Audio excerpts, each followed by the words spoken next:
तो क्या मैं 2,000 रुपये इन्वेस्ट करके ई कॉमर्स स्टार्ट कर सकता हूँ? ये देखने के लिए मैंने सिर्फ 7 दिन के लिए ट्राई किया था और इन 7 दिनों में मुझे प्रोडक्ट चूज करना था, सप्लाई ढूंढना था, सेल्स करनी थी, देन फाइनली वेट करना था कि ऑर्डर्स आते हैं या नहीं। सबसे पहली प्रॉब्लम ये थी, मेरे पास जीएसटी नहीं था और बिगिनर होने की वजह से मैं स्टार्टिंग में ज़्यादा कॉम्प्लिकेशंस बिल्कुल नहीं चाह रहा था।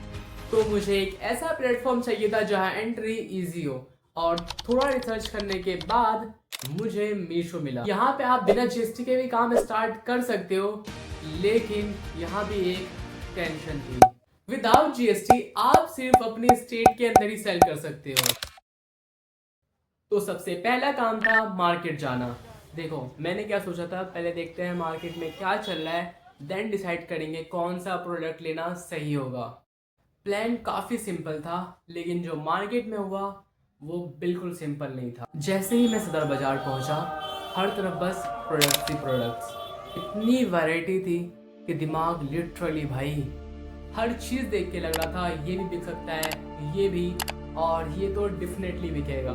प्रॉब्लम ये नहीं थी कि प्रोडक्ट्स नहीं मिल रहे थे, प्रॉब्लम ये थी कि ऑप्शंस इतने ज़्यादा थे कि डिसाइड नहीं हो पा रहा था। मैं बस एक शॉप से दूसरी शॉप, दूसरी से तीसरी, लेकिन क्लैरिटी बिल्कुल जीरो। मैं बस देख रहा था, कंपेयर कर रहा था, पर डिसाइड कुछ भी नहीं हो पा रहा था। और एक टाइम पे आके मुझे लगा, और देखते देखते पूरा दिन इसी में निकल गया, लेकिन मिला कुछ भी नहीं। और एंड में मैं वापस घर आ गया। घर आके एक चीज क्लियर हो गई थी, ऐसे रैंडमली कुछ भी उठा के बेचने गया ना तो लॉस पक्का है। तो फिर मैंने थोड़ा दिमाग यूज किया। सबसे पहले प्रोडक्ट लाइट वेट होना चाहिए ताकि शिपिंग इजी रहे, फिर रिटर्न का रिस्क कम हो और थोड़ा मार्जिन भी बचे। मैं अमेजोन के बेस्ट सेलिंग प्रोडक्ट्स देख रहा था, गूगल पे ट्रेंडिंग प्रोडक्ट्स देख रहा था, बस एक आइडिया लेने के लिए कि डिमांड किस टाइप की चीज़ों की है, मैं क्या बेच सकता हूँ। और फाइनली मैंने एक कैटेगरी पे फोकस किया, गिफ्टिंग आइटम्स। स्पेसिफिकली सस्ती चीज़ें जैसे वॉलेट्स, कीचेन, ये गिफ्टिंग में भी ज़्यादा यूज़ होते हैं और लाइट वेट भी है, तो शिपिंग भी इजी रहेगी। देखो अभी स्टार्टिंग में मैं ज़्यादा प्रोडक्ट्स ऐड नहीं कर रहा, क्योंकि ज़्यादा प्रोडक्ट्स आएगा तो ज़्यादा इन्वेस्टमेंट आएगा, देन अगर वो नहीं बिका तो लॉस अलग से आएगा। अब इस काम की बात करूँ तो कल मैं दोबारा मार्केट जाऊँगा सप्लाई ढूंढने, और वहाँ क्या होता है कल देखते हैं।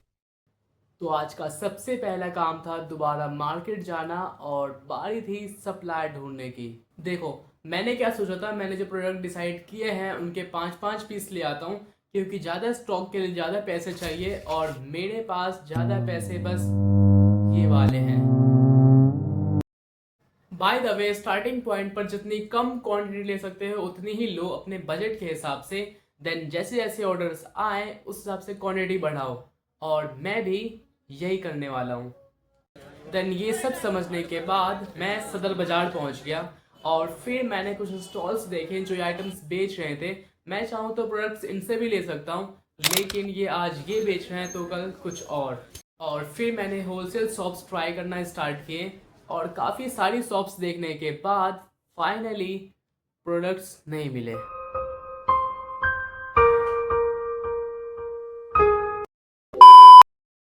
प्रॉब्लम ये नहीं थी कि वो मुझे प्रोडक्ट्स बेचना नहीं चाह रहे थे या उनके पास प्रोडक्ट्स नहीं थे, प्रॉब्लम ये थी कि किसी के एमओक्यू इतने ज़्यादा थे कि जितनी मेरी बजट से बाहर आ रहा था, और अगर कोई दे रहा था तो बिल्कुल रिटेल रेट पर, मतलब महंगा खरीदो और सस्ता बेचो।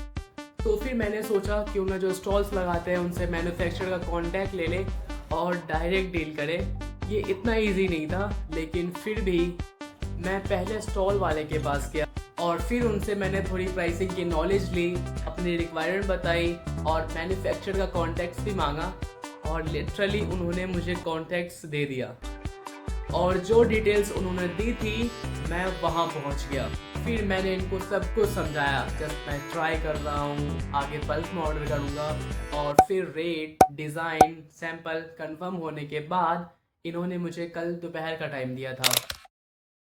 तो फिर मैंने उनको दोपहर में कॉल किया। आपके द्वारा डायल किया गया नंबर अभी व्यस्त है, बट थोड़ी देर बाद उनका टेक्स्ट आता है। देन मैंने थोड़ा और वेट किया और जब मैंने उनको शाम में हेलो हाँ। अब भैया आपने सैंपल के लिए कहा था आज। हाँ भाई, वो कारीगर लोग छुट्टी पर गए हैं। अच्छा कल बनवा के भिजवा देते हैं। अच्छा चलो ठीक है। सुबह 9:30 बजे।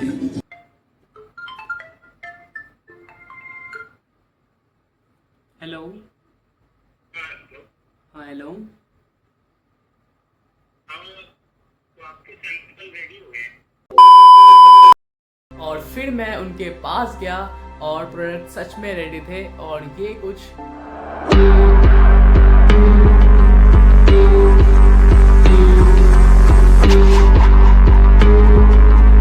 और अब बारी थी फोटो शूटिंग की। लेकिन उससे पहले अगर मैं इन्वेस्टमेंट की बात करूं तो देखो मैंने 2 डिज़ाइन 2 कलर में बनवाए थे और ये वाला विद पैकेजिंग 85 रुपीज़ का पड़ रहा था और ये वाला 95 रुपीज़ का, और पॉली बैग और एक्स्ट्रा कुछ चार्ज मैंने 10 रुपीज़ माना था और मैंने अपनी मार्जिन बस 20 रुपीज़ रखी थी क्योंकि ये सस्ते प्रोडक्ट हैं और इनको हम ज़्यादा महंगे में नहीं बेच सकते। और फिर थोड़ा टाइम खराब और जुगाड़ लगाने के बाद मैंने इनकी डिसेंट फ़ोटोज़ निकाल ली थी और फिर ChatGPT से टाइटल डिस्क्रिप्शन लेकर इनकी लिस्टिंग भी कर दी। अब फाइनली बारी थी ऑर्डर्स आने की, तो हमने डे 4 पर लिस्टिंग कर दी है और हमारे पास अभी 3 दिन है ऑर्डर्स आने के लिए, तो स्टिल देखते हैं।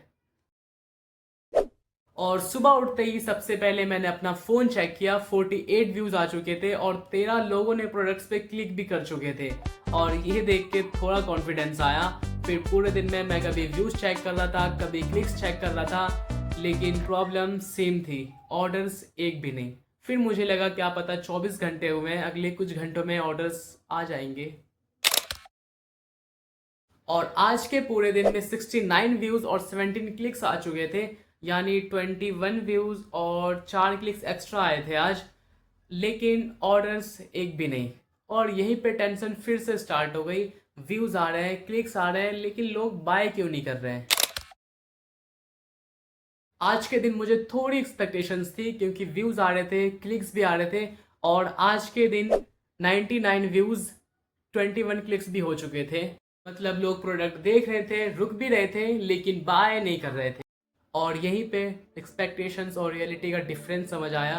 मैंने सोचा था मिनिमम 5 से 10 ऑर्डर तो आ ही जाएंगे। दूसरे सेलर्स को देख के मेरे को भी लगा मेरा भी कुछ ऐसा ही होगा, लेकिन असली सीन बिल्कुल अलग था। व्यूज़ आए, क्लिक्स भी आए, लेकिन ऑर्डर्स एक भी नहीं आए। और हॉनेस्टली यही इस चैलेंज का रियल रिजल्ट था। और अगर मैं अपनी मिस्टेक की बात करूं तो मे बी कहीं मुझे ज़्यादा नॉलेज नहीं थी या फिर प्रोडक्ट वीक था, लेकिन फ़नी चीज़ ये थी यही प्रोडक्ट दूसरे सेलर्स बेच रहे हैं और काफ़ी ज़्यादा बेच रहे हैं। तो प्रॉब्लम सिर्फ प्रोडक्ट की नहीं थी, शायद फ़ोटोज़, टाइटल, रिव्यूज़ या फिर सिंपली टाइम। क्योंकि ई कॉमर्स में ना लिस्टिंग डाल के ऑर्डर आना स्टार्ट नहीं हो जाता, वेट करना पड़ता है, समझना पड़ता है और देखना पड़ता है मिस्टेक्स कहाँ हो रही है। और अगर आप भी ये चीज़ ट्राई करना चाहते हो तो एक चीज़ याद रखना, प्रोडक्ट अपलोड किया और ऑर्डर पे ऑर्डर आने लगे, रियलिटी में ऐसा बिल्कुल नहीं होता। तो फिलहाल मैं इसको दोबारा ट्राई करूँगा और इस बार थोड़ा और स्मार्ट वे में। बाकी उसकी अपडेट्स इंस्टाग्राम पे।